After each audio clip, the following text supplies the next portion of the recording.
नमस्कार, मैं डॉक्टर श्वेता भारद्वाज। बात करेंगे paranoid personality disorder. Paranoid personality disorder normally घरों में तो पता है आदत ही पड़ जाती है। जो लोग शक करते हैं, वहम करते हैं, हमें लगता है ये शक्की है, ये वहमी है।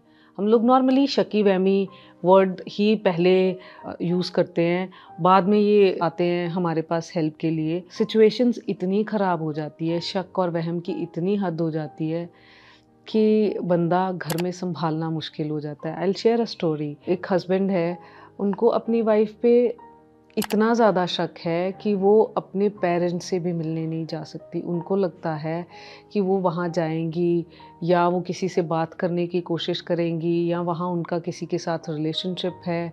यहाँ तक कि उनको अपने परिवार में भी अपने फादर, अपने भाई या अपनी बहन का कोई हस्बैंड है, उससे भी उनकी वाइफ़ बात करती है, तो उनको शक होता है।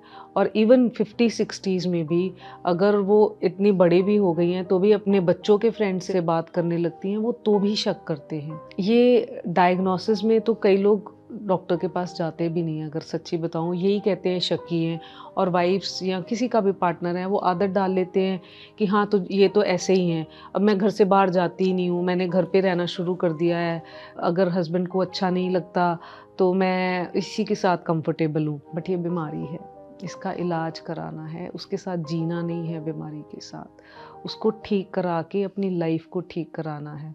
कुछ लोगों को पैरानॉइड के साथ-साथ पैरानॉइड के सिम्पटम्स क्या होते हैं? शक होना, उसका कोई भी प्रूफ़ नहीं होगा बट उनको लगेगा कि उनके पीछे से कुछ कॉन्स्पिरेसी हो रही है। कुछ लोगों को बहुत ज़्यादा एडिक्शन या किसी सब्सटेंस को यूज़ करने के कारण कितनी बार लगना शुरू हो जाता है कि मेरे को फ़ॉलो किया जा रहा है। वो डिल्यूज़नल कैटेगरी में आ जाता है।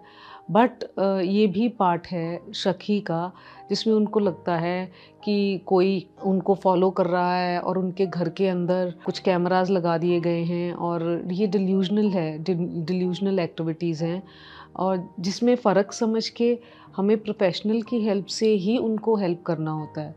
ये बहुत सीरियस पर्सनैलिटी डिसऑर्डर है, जिसमें माँ-बाप या भाई-बहन या बच्चे या दोस्त कोई भी उनके उससे बच नहीं पाता है और वो अल्टीमेटली परिवार अगर इलाज नहीं कराते हैं, तो या तो वो खुद को कमरे में बंद कर लेते हैं। आप लोग कितने वीडियोज़ देखोगे, कितने लोगों ने सालों से अपने आप को कमरे में बंद कर रखा है। एक झरोखा-सा बनाएँगे, बस उसी में से खाना सब्ज़ी वाले से सब्ज़ी लेंगे और उसी में से सब्ज़ी अंदर ले लेंगे। अपने अंदर ना सालों से आस-पास उनको किसी ने देखा नहीं होता।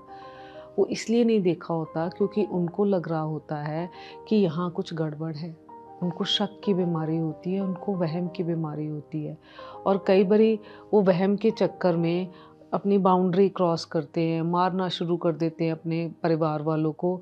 और सच पूछो तो कितनी बार पैरानॉइड पर्सनैलिटी वाले मेरे पास खुद नहीं आते हैं। उनके परिवार के विक्टिम्स मेरे पास आते हैं। विक्टिम्स कैसे?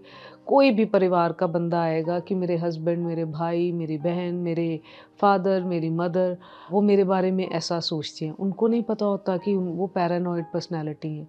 वो उनसे परेशान होके खुद पे डाउट करना शुरू हो जाते हैं, शायद मेरे में कमी होगी। वो कहते हैं मैं बहुत कुछ करने की कोशिश करती हूँ पर वो खुश हो ही नहीं पाते, वो मेरे पे विश्वास कर ही नहीं पाते। मैं उनको सारे प्रूफ़ देती हूँ, मोबाइल दिखाती हूँ, कहीं घर से बाहर नहीं जाती हूँ, कपड़े भी नहीं उनके मतलब की पहनती हूँ, पर फिर भी वो खुश नहीं हो पाते हैं, क्योंकि उनको बीमारी है।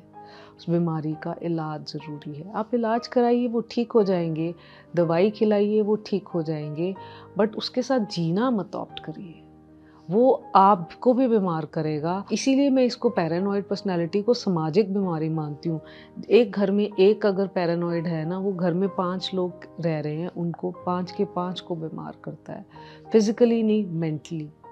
तो आप मेंटली बीमार किसी दूसरे के कारण ऑप्ट होना मत करिए।